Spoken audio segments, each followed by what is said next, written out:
by the way. Numbers you said the line 04, we'll keep the numbers out in a moment. However, in the interim, you can tweet at Nigeria is the PH, and WhatsApp is on 0809 030 6416. Sure, it's incidental that you happen to be in the studio today, because I gather that you're in town for some reason. My two intimators asked you what is about happened at this time. Yeah, we're here for a town hall meeting, which we've been having all over the world. And, all over the world? Yes. We've done town hall meetings in New York, we've had in the UK, huge one in London in particular, we've had in a lot of places, we've had in Canada. So very soon we'll be heading to Europe. It's just to reach out to Nigerians, to galvanize them, mobilize them, conscientize them, and educate them, and just have everybody step up to the barricades for 2019, so that we can change the direction of our nation and its destiny, and have a country that works for the Nigerian people. So we'll have a meeting tomorrow at Emirate Hotel. It's number 193 Abba Road in Omoyele in Porthacourt. And time will be 2 to 6 p.m. What we do typically is talk about our agenda, talk about Nigeria, and have people ask us questions. For us, it's not only talking to people or talking over them, it's an opportunity for us to exchange ideas with Nigerians, especially young Nigerians whose future has been at stake and will continue to be at stake, and to see if that can also become a needs kind of assessment visits to different parts of Nigeria. We've done it in Kaduna, we've done it in Umwa here, Abia, we've done it in Ilorin. Ilorin had a huge outing. We did it in Akure, we did it in Shifabafemi Awolowo. And in cost two things. One, that Nigeria is complex to govern. And secondly, that Nigeria is too big to govern. It's not true. Nigeria is not big. You can fly to any part of Nigeria from one point to the other, the furthest part, 2 points apart, within an hour, 30 minutes. I've never done Lagos Maiduguri. I would be surprised if it's up to an hour, 30 minutes. And that's just twice the size of California. California is governed by government. They have mayors, they have county leaders, and they have an economy. But here, we have a president, we have 109 senators, we have over 360 something House of Rep members, we have local government chairmen, we have councillors, we have state governors, state house of assemblies. We have all these people who are elected, appointed, drafted to help make Nigeria work, yet Nigeria doesn't work, and Nigeria is not huge because they don't have the capacity to do it. Look, sometimes I feel like we're unfair to them because you're asking them to give you what they don't have, most of these leaders. And one of them said it today. There was a governor of Imo State. He said it unequivocally that political leaders, especially governors, are thieves. He said you cannot be a governor without stealing. So what else do you want to hear? They are in this for themselves and to take care of their own pockets. Let's read the phone lines right now. Pardon me. Feel free to join the conversation. 084461923. We go 0818-132-6456. That's 0818-132-6597. Those are some of the numbers you can call. Please keep it brief, concise, straight to the point, and once call it answered, please turn down the volume of your radio set. Hello, how far you welcome? Alright, go ahead, please.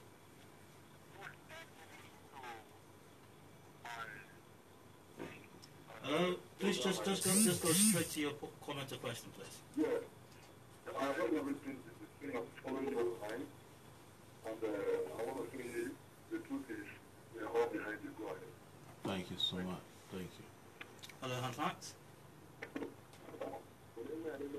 Hello, go ahead. Thank you. I want to know how much the seminar will cost, and after that, how much what will cost? The town hall meeting? Right.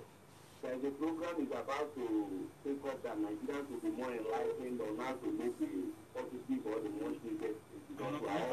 I'm not sure you got what he was saying. He's in town for a town hall meeting. It's free. You don't pay to attend a town hall meeting. Yeah. It's free. Okay.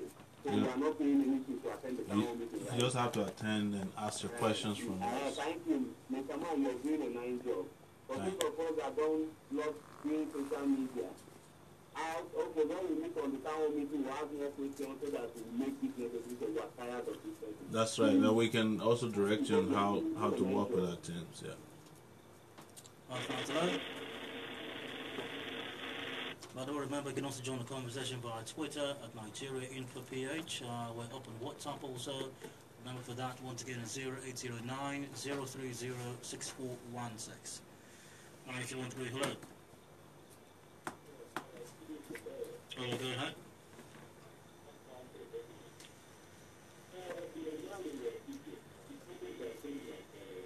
Hello, if you're using the speakerphone, please speak directly. It's better now, go ahead. So I think that the man in Nigeria, we say that there is no democracy in Nigeria. And we have to contest for presidential election. There is not a contradiction. So we can say that and we want to contest for election. And the democracy or authoritarianism that we want to contest for election. I want to know. Thank you. All right. Got to give an answer to that. Well, he didn't get me correctly. I said there are variants of democracies depending on how they are operated. In my perception of our democracy, it's that it's been hijacked. And I went on to say that we ought to have real democracy, and the only way we can do it is for democracy to deliver unto our people dividends of democracy as they happen in other places. And I made that very clear. We are working, myself and young people and members of our movement, TakeItBack Movement, to put in place real democracy, to make sure that the democracy that we voted, that we put in place, whenever we started it, is real, and make sure that all of the components of democratic practices, experimentation, democratic conduct is respected. And we said the only way we can do it is to have leaders who have believe in democracy, who have fought for democracy, and who have democratic credentials. And via WhatsApp, hello Dio, I'm aware Omoyele was in Toronto last month or so. I would like to ask if he has plans to come to Edmonton. It's the capital city of Alberta, which I believe has the second largest concentration of Nigerians after Ontario. I'll be glad to work with him on this. Mark Paul from Canada sent that in. So do you have any plans to be there? Yes. I will be coming there soon, yeah. It's, I think in July, August, we'll be in about. Alright, so, Mark Paul, I hope you got that. I'll try to learn. Hello? Yeah, am I on to Nigeria Info? 9213, go ahead. Okay, I'd like to ask a question to Mr. Showore. Good evening, sir. Good evening. Okay, my question is on on our military and our police. Part of the problem we've had because of our democracy is the fact that there has been a lot of abuse of rights of citizens, especially in the area of brutality.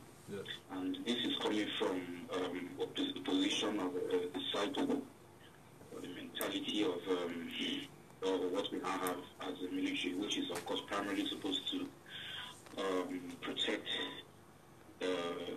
the people. How do you think you will be able to, first of all, reorientate the minds of the police and the military in terms of human rights and abuse of rights? All right, what do you have for me? So if you could do that in 3 minutes plus your closing remarks as well. Good. I think what needs to be done, I've been a victim of police abuse and brutality and torture myself. I've spoken extensively around the world to condemn torture and military abuse. So the point I'm making here is that our police, our military, come from the past, the ugly past of this country. First, the Nigerian police was created as a police to maintain colonial power, hold on our people after they were created. And after that happened, they of course came under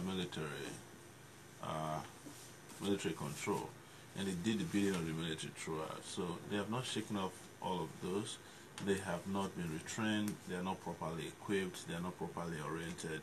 the Nigerian police force primarily sees Nigerians as their enemies. The Nigerian army sees itself as the enemy of Nigerians because that's how they are orientated. That's how the military leadership used them. And the civilian leadership that came even did worse because they needed these same brutal forces to keep their opponents in check. And for us to get away from that, first we have to take the military out of our civilian. It's under a regime that we're going to bring about. No military man will be allowed to be walking around in a military uniform on the streets, except if they're engaging in military activity, and that would have nothing to do with civilians. It will be strictly the job of the police, a well-trained, a well-equipped, a well-orientated police to deal with civilian affairs. One of the things we will do is to remove the word force from the Nigerian police. It should be the Nigerian Police Department, so that they understand that a department of the state that has duty to protect, support, and do so with courtesy. The word force is part of the reason they get possessed by, by their powers and how they become abusive. But beyond that, it's corruption. It's corruption. The corruption in the police is such that the police force is not the most corrupt government agency in Nigeria, but it is the most corrupt in terms of perception. So we'll do all of that orientation, we'll equip them, we'll train, and position them to deal with real civilian work that they're meant to do, and to protect the country for the military. So that's the point. I know we're running out of time. I just want to tell Nigerians, young people in Nigeria, that I'm in Porthacourt, please do come to a town hall meeting tomorrow. Come ask us hard questions, as hard as you can ask, the type you have never had a chance to ask some other leaders that have been running this country for 58 years. We'll be at the Emerald Hotel tomorrow, number 193 Aba Road in Omoyele.